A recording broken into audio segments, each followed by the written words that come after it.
Assalamu alaikum everyone. I am Javeria Asghar. I'm here to present the topic of wavelength selectors and detectors. Let's have a look on wavelength selectors. सबसे पहले हम wavelength selector को study करेंगे। हम atomic absorption spectroscopy की instrumentation की बात कर रहे हैं, जिसमें हम वेवलेंथ सेलेक्टर्स की बात करेंगे कि ये होते क्या हैं, इनका फंक्शन क्या होता है और ये कहाँ पे होते हैं। ठीक है, सबसे पहले मतलब एक मेन प्रोसेस, एक जनरल प्रोसेस को देखें तो क्या होता है कि लाइट सोर्स से लाइट निकलती है, चॉपर रखते हैं जो लाइट को चॉप करता है और इसके बाद एटमाइज़र से गुजरती है और फिर इसके बाद एटमाइज़र से लाइट जो निकलती है उसे फ़िल्टर करते हैं। मतलब एटमाइज़र के बाद वेवलेंथ सेलेक्टर का रोल आता है। हम वो वेवलेंथ सेलेक्ट करते हैं जिसकी हमें ऑब्जॉर्प्शन देखनी होती है। हमारे पास डिफरेंट टाइप्स होती हैं वेवलेंथ सेलेक्टर्स की, जिनमें फ़िल्टर्स आते हैं और मोनोक्रोमेटर्स आते हैं। फ़र्स्ट ऑफ ऑल हम फ़िल्टर्स की बात करते हैं। बेसिकली फ़िल्टर्स जो हैं वो नैरो बैंड ऑफ रेडिएशंस को पास करते हैं। ठीक है, इनकी 3 मेन कैटेगरीज़ हैं। अब्जॉर्प्शन फ़िल्टर्स इनमें आते हैं, कट ऑफ फ़िल्टर्स आते हैं और इंटरफेरेंस फ़िल्टर्स आते हैं। ऑब्जॉर्प्शन फ़िल्टर्स की अगर बात करें तो absorption filters gel type, coloured glass या फिर कलर्ड प्लास्टिक टाइप होते हैं। यानी जब हम कोई जेल लेते हैं, इसमें कोई डाई ऐड करते हैं, मतलब कलर्ड जेल बनाते हैं और इसे ग्लास स्लाइड्स में चिपका देते हैं, इस तरह से क्या होता है कि जेल फ़िल्टर बन जाता है। अब होना क्या है, सपोज़ हमने पॉलीक्रोमेटिक लाइट को फॉल करवाया और हमें एक पार्टिकुलर वेवलेंथ रिक्वायर्ड है, तो क्या होगा कि ऑब्जॉर्प्शन फ़िल्टर जो है इस पार्टिकुलर वेवलेंथ को पास होने देता है और बाकी सब को ऑब्जॉर्ब कर लेता है। अब यहाँ पे जैसे दिखाया गया है, ये देखें कि यहाँ पे जो है ये पार्टिकुलर वेवलेंथ जो है पास हो चुकी हैं। ठीक है, ट्रांसमिट हो चुकी हैं और जो है बाकी सब हैं वो अब्जॉर्ब हो चुकी हैं। ठीक है, इन फिल्टर से 10 से 20% लाइट ट्रांसमिट होती है, यानी कि जो ट्रांसमिट भी हुई है ना वो 10 से 20% होनी है, बाकी सब ने अब्जॉर्ब हो जाना है। और ये ट्रांसमिटेंस 100% नहीं है, 10 से 20% है। ये सब जो है फ़िल्टर्स यानी कि अब्जॉर्प्शन फ़िल्टर्स, ये कलर्ड ग्लास प्लास्टिक टाइप जो है ना, ये फ़िल्टर्स जो हैं लो कॉस्ट फ़िल्टर्स होते हैं। नेक्स्ट हमारे पास टाइप आती है कट ऑफ फ़िल्टर्स की। कट ऑफ का क्या मतलब है, अब के रोक देना। सही है, कट ऑफ फ़िल्टर्स में क्या होना है कि एक पार्टिकुलर वेवलेंथ को जाने देना है और बाकी सबको रोक देना है। ठीक है, कट ऑफ फ़िल्टर्स क्या करते हैं, एक पार्टिकुलर वेवलेंथ को जाने देते हैं और बाकी सबको कट कर देते हैं। इनमें जो है वो 100% ट्रांसमिटेंस हो जाती है, यानी कि जो लाइट ने जो वेवलेंथ ने मतलब पास आउट होना है, यानी कि उसकी ट्रांसमिटेंस जो है 100% है। ठीक है, जो एक पार्टिकुलर हमें चाहिए है, जो रिक्वायर है, उसकी 100% ट्रांसमिटेंस हो जानी है और जो बाकी है वो सारी कट ऑफ हो जानी है। ठीक है, यानी कि जो रिक्वायर्ड वेवलेंथ है वो 100% ट्रांसमिट हो जाएगी और जो नहीं चाहिए उसे 100% कट ऑफ कर देता है ये फ़िल्टर। ठीक है, नेक्स्ट हमारे पास टाइप आती है इंटरफेरेंस फ़िल्टर्स की। ठीक है, ये नैरो बीम लाइट को ट्रांसमिट होने देते हैं। ठीक है, यानी कि वेवलेंथ जो होती है ऑलमोस्ट 50 एंगस्ट्रम, मतलब ये उतनी बीम ऑफ लाइट को ट्रांसमिट होने देता है। इसमें क्या होता है कि 2 पैरेलल ग्लास प्लेट्स मौजूद होती हैं, जिनकी जो पैरेलल सरफेस है वो सिल्वर पॉलिश्ड होती है। ठीक है, इनके दरमियान थिन डाइइलेक्ट्रिक मटेरियल मौजूद होता है। ठीक है, जब बीम ऑफ लाइट इस फिल्टर पे इंसिडेंट करवाई जाती है तो मल्टीपल रिफ्लेक्शन होती है थिन फिल्म के अंदर। ठीक है, हाफ जो लाइट होती है वो रिफ्लेक्ट हो जाती है और हाफ जो है वो ट्रांसमिट हो जाती है, यानी कि इसके अंदर जो है रिफ्लेक्शन होनी है और ट्रांसमिटेंस होनी है, इसमें ऑब्जॉर्प्शन बिल्कुल भी नहीं होनी। ठीक है, नेक्स्ट हमारे पास आती है वेवलेंथ सेलेक्टर्स की सेकंड टाइप, जिसमें हम स्टडी करेंगे मोनोक्रोमेटर्स को स्टडी करेंगे। एटॉमिक अब्जॉर्प्शन स्पेक्ट्रोस्कोपी में नैरो बैंड ऑफ रेडिएशन को प्रोड्यूस करवाने के लिए ग्रेटिंग मोनोक्रोमेटर को यूज़ किया जाता है। इसके जो हैं 5 कंपोनेंट्स होते हैं। ठीक है, जिनमें आ जाता है एंट्रेंस स्लिट आ जाती है, कॉलीमेटिंग लेंस आ जाता है, मिरर या इसे मिरर कहते हैं, ठीक है, रिफ्लेक्शन ग्रेटिंग आ जाती है, फोकसिंग एलिमेंट आ जाता है और एक एग्जिट स्लिट आ जाती है। ठीक है, अब यहाँ पे देखें कि ये प्रोसेस कैसे होगा। ये एक डिफ्रैक्शन ग्रेटिंग मोनोक्रोमेटिक की डायग्राम है। सबसे पहले अब होना क्या है, डिफ्रैक्शन ग्रेटिंग में ये जो आपको ग्रूव्स नज़र आ रही हैं ना, एक मिनट, ये वाली ग्रूव्स, ये ठीक है, ये वाली जो है डिफ्रैक्शन ग्रेटिंग में ये इसके टाइनी रेगुलर ग्रूव्स हैं जो लाइट को डिफरेंट डायरेक्शन में डायफ्रैक्ट कर देंगे। ठीक है, अब होना क्या है कि ये जो लाइट सोर्स है हमारे पास, स्टार्ट में लाइट सोर्स से लाइट जो है एंट्रेंस स्लिट के थ्रू एंटर करती है और कोलिमेटिंग डिवाइस इस लाइट को कलेक्ट करती है। ठीक है, जिसके थ्रू जो है parallel beam of light diffraction grating पर जाएगी जहाँ ग्रूव्स बने हुए हैं। जिस एंगल से लाइट इन ग्रूव्स पर पड़ रही है इसी तरह से इसकी वेवलेंथ जो है डायफ्रैक्ट होती जाती है। ठीक है ना, अब देखें मतलब कि डिफ्रैक्शन जो है, डिफ्रैक्शन ग्रेटिंग का काम बेसिकली क्या है कि वो डिस्पर्स करता है रेडिएशंस को। ठीक है, जब लाइट जो है ग्रूव्स के थ्रू डायफ्रैक्ट हो गई है, ठीक है, डायफ्रैक्ट होने के बाद फिर वो फोकसिंग मिरर पर जाती है जो लाइट को फोकस करेगा टुवर्ड्स द एग्जिट स्लिट। ठीक है, और रिक्वायर्ड वेवलेंथ जो है वो हमें मिल जाएगी।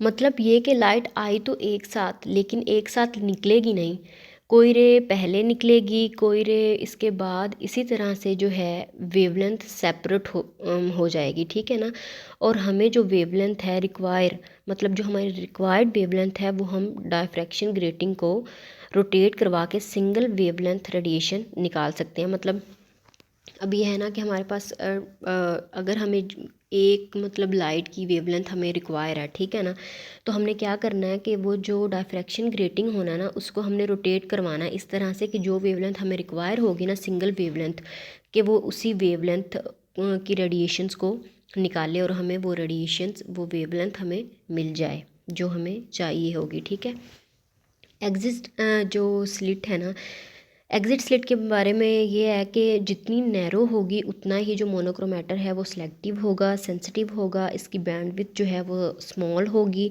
रेजोल्यूशन बेहतर होगी, लेकिन जो थ्रू पुट होगा ना वो कम होगी। ठीक है, ज़ाहिरी बात है कि जब होगा ही वो स्मॉल तो थ्रूपुट क्या होगी, एग्जिट स्लिट जब होनी है वो स्मॉल है तो थ्रूपुट क्या होनी है, कम होनी है। ठीक है, ये सारे वही फंक्शंस हैं जो मैंने मतलब इन सभी कंपोनेंट्स के बता दिए हैं कि वर्किंग कैसे होती है। इन स्लाइड्स में वो जस्ट वर्किंग बताई गई है। ठीक है, नेक्स्ट हमारे पास आता है प्रिज्म मोनोक्रोमेटर। ठीक है, ये सेकंड टाइप है मोनोक्रोमेटर की। ठीक है, अच्छा, अगर वेवलेंथ सेलेक्टर में ग्रेटिंग की बजाय प्रिज्म लगा हो तो हम उसे कहते हैं प्रिज्म मोनोक्रोमेटर। अब यहाँ पर देखें ये डायग्राम में होना क्या है, बेसिकली ये वर्किंग कैसे करेगा।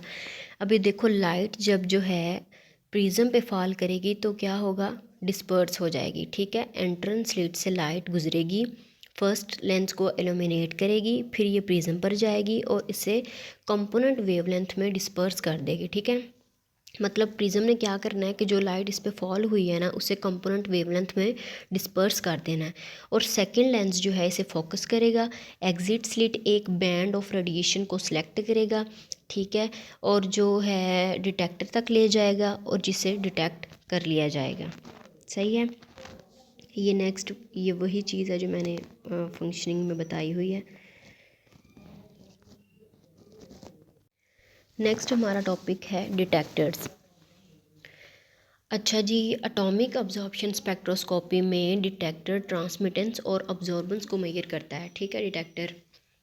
अब ट्रांसमिटेंस क्या होती है, लाइट की वो अमाउंट जो सैंपल से कम्प्लीटली पास हो जाती है, ठीक है, और डिटेक्टर पर जाती है। ठीक है, ये ट्रांसमिटेंस होती है। और ऑब्जॉर्बेंस क्या होती है, वो लाइट जो सैंपल ने ऑब्जॉर्ब कर ली, ऑब्जॉर्ब मतलब जो लाइट सैंपल ऑब्जॉर्ब कर लेगा उसे हम ऑब्जॉर्बेंस कहते हैं। क्या होता है कि डिटेक्टर जो ट्रांसमिटेंस को डिटेक्ट करता है और डिजिटल डिस्प्ले में इस इंफॉर्मेशन को शो कर देता है। ठीक है, बेसिकली ट्रांसमिटेंस अब है क्या, ट्रांसमिटेंस रेशियो है कि कितनी लाइट जो है सैम्पल में एंटर हुई और कितनी एग्जिट हो गई। ठीक है, इसे ट्रांसमिटेंस कहते हैं।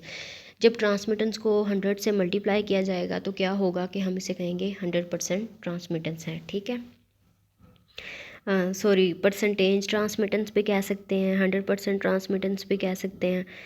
तो जी, अगर तो हमारे पास परसेंट ट्रांसमिटेंस जो है लार्ज होगी तो एनालाइट अब्जॉर्बेंस लो होगी। ठीक है, और अगर परसेंट ट्रांसमिटेंस लो होगी तो हाई एनालाइट अब्जॉर्बेंस होगी। यानी कि अगर तो हमारे पास अब्जॉर्बेंस हो रही है सैम्पल के अंदर, ठीक है, तो इसका यही मतलब है कि ट्रांसमिटेंस कम हो रही है। ठीक है, और अगर ट्रांसमिटेंस ज़्यादा हो रही है तो इसका मतलब है कि अब्जॉर्बेंस कम हो रही है। ठीक है, नेक्स्ट अब हम देखेंगे कि डिटेक्टर्स में फोटोडायोड एरे और फोटो मल्टीप्लर ट्यूब क्या हैं और ये कैसे काम करते हैं।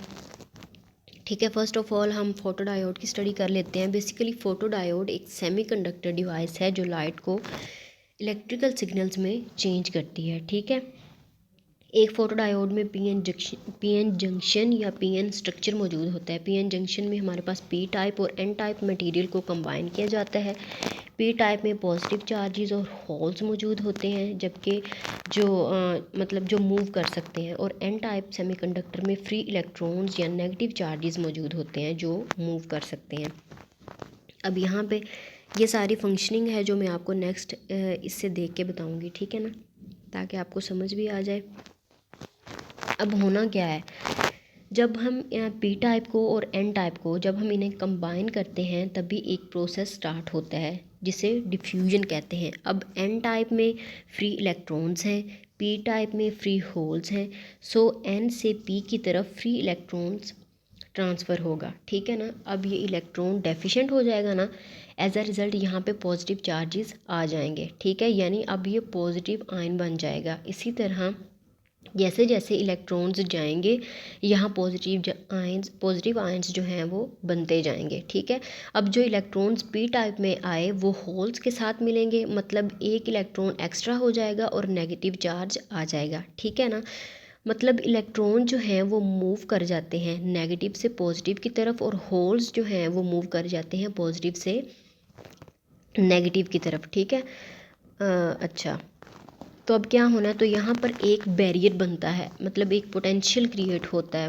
मतलब पॉजिटिव रीजन में नेगेटिव आयंस बन गए हैं ना यहाँ पे, और जबकि नेगेटिव रीजन में हैं वो पॉजिटिव आयंस बन गए हैं, और पॉजिटिव रीजन में नेगेटिव आयंस बन गए हैं।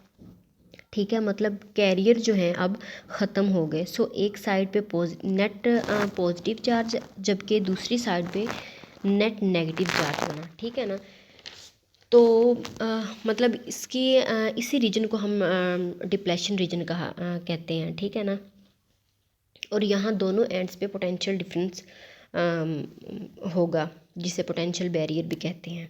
ठीक है, नेक्स्ट हमारे पास है फोटोडायोड एरे।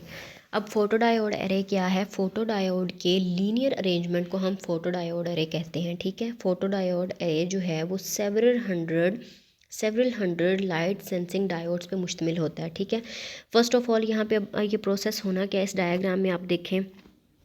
ठीक है, लाइट जो है सैंपल से पास करती है, पॉलीक्रोमेटर में एंटर होती है, और जो लाइट पॉलीक्रोमेटर अब क्या करेगा, लाइट को इसके कंपोनेंट्स में डिस्पर्स कर देगा। ठीक है, और डिटेक्टर तक यानी डायोड एरे तक भेज देगा। ठीक है, डिटेक्टर डिफरेंट वेवलेंथ को रिसीव करता है और इन्हें मेजर करता है। ठीक है, लास्ट जो डिटेक्टर हमारे पास मौजूद है वो फोटो मल्टीप्लर ट्यूब है। ये एज ए डिटेक्टर हम यूज़ करते हैं, और most commonly use detector photo multiplier tube ही है।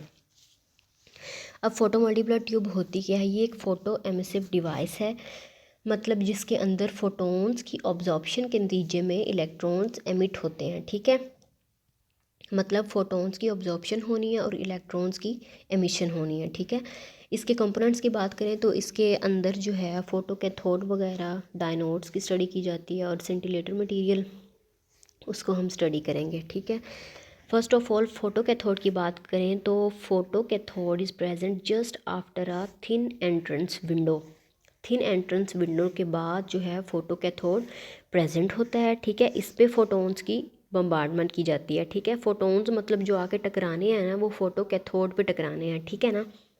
इसका जो क्रॉस सेक्शन एरिया होता है वो बहुत हाई होता है, मतलब जो फोटोन्स को इलेक्ट्रॉन्स में चेंज करता है थ्रू फोटो इलेक्ट्रिक इफ़ेक्ट, ठीक है। मतलब बेसिकली जो लाइट आनी है ना, जो फोटोन ने टकराना है वो बेसिकली आगे कैथोड पे टकराना है और फिर इलेक्ट्रॉन्स की एमिशन यहाँ से स्टार्ट होनी है, ठीक है। नेक्स्ट हमारे पास आता है सिंटिलेटर। बेसिकली सिंटिलेटर हमारे पास एक कंपोनेंट नहीं है। सिंटिलेटर क्या है, एक मटेरियल है, ठीक है, जो बेसिकली सोडियम आयोडाइड है, ठीक है। इसमें क्या होना है कि ये करता क्या है कि फ़ोटोन की एनर्जी को लोअर एनर्जी में चेंज करता है, देन वो फोटो कैथोड पे जाता है, ठीक है ना। फोटो कैथोड से पहले ये सिंटिलेटर का काम आता है कि ये फ़ोटोन की एनर्जी को कम कर देता है और फिर फोटो कैथोड पे भेजता है, ठीक है ना। नेक्स्ट हमारे पास आता है डायनोड्स। अब फोटो इलेक्ट्रॉन की एमिशन के बाद, ठीक है, इलेक्ट्रॉन जो है डायनोड से स्ट्राइक करता है जिसके रिजल्ट में फर्दर एमिशन होती है इलेक्ट्रॉन्स की। मतलब अब देखें ना कि जैसे फ़ोटो मल्टीप्लर ट्यूब के अंदर सीरीज़ ऑफ डायनोड्स मौजूद होते हैं, ठीक है ना। कि डायनोड्स जो हैं वो एक सीरीज़ में फ़ोटो मल्टीप्लर ट्यूब के अंदर मौजूद होते हैं। नेक्स्ट हम इसकी वर्किंग की बात कर लेते हैं। ये सारी वर्किंग बताई गई है ये नेक्स्ट स्लाइड्स में, और मैं ना ये डायग्राम के थ्रू आपको एक्सप्लेन करूँगी कि बेसिकली कैसे होता है काम सारा। सबसे पहले क्या होना है कि लाइट फोटोन है वो फोटो कैथोड से टकराता है और इलेक्ट्रॉन प्रोड्यूस होता है, ठीक है, जिसे फोटो इलेक्ट्रॉन कहते हैं। नेक्स्ट हमारे पास आते हैं फोटो मल्टीप्लर ट्यूब के अंदर डायनोड्स, ठीक है। अब जो इलेक्ट्रॉन फोटो कैथोड से प्रोड्यूस हुआ वो डायनोड पे स्ट्राइक करेगा और फर्दर इलेक्ट्रॉन एमिशन होगी, ठीक है। अब जो फोटो कैथोड से इलेक्ट्रॉन एमिट हुआ उसे हम कहेंगे कि प्राइमरी एमिशन है, और जो डायनोड से मल्टीपल एमिशन हुई उसे कहते हैं सेकेंडरी एमिशन, ठीक है। 6 से 14 जो हैं डायनोड्स वो एक फोटो मल्टीप्लर ट्यूब के अंदर मौजूद हो सकते हैं, ठीक है। और हर स्ट्राइक पे ना 3 से 4 इलेक्ट्रॉन्स रिलीज़ होते हैं, ठीक है। ये इलेक्ट्रॉन्स जो हैं अब क्या होंगे, मतलब एक्सेस में हो गए हैं ना, कि स्टार्टिंग में हमारे पास फोटो कैथोड पे एक आया था, ठीक है, इलेक्ट्रॉन एक प्रोड्यूस हुआ था, मतलब फिर वो आगे डायनोड्स पे आते गए, उनकी मतलब मल्टीपल इलेक्ट्रॉन्स प्रोड्यूस होते गए, नेक्स्ट डायनोड पे आते गए, नेक्स्ट पे आते गए, ठीक है। इसी तरह से मल्टीपल जो है एमिशन होती रही इलेक्ट्रॉन्स की। मतलब अब जो है वो इलेक्ट्रॉन्स बहुत ज़्यादा एक्सेस में हो गए हैं ना, तो अब क्या होना है, एक्सेस में है तो अब ये कहाँ जाएंगे, एनोड पे। ये जो लास्ट पे हमें नज़र आ रहा है एनोड, इस पे सारे जो एक्सेस इलेक्ट्रॉन्स हैं एनोड पे पहुँचेंगे और एक अच्छा सिग्नल या अच्छा स्पेक्ट्रा हमें आउटपुट की सूरत में मिल जाएगा। ये बेसिकली फोटो मल्टीप्लर ट्यूब का फंक्शन होता है। This is the end of my presentation. Thank you so much.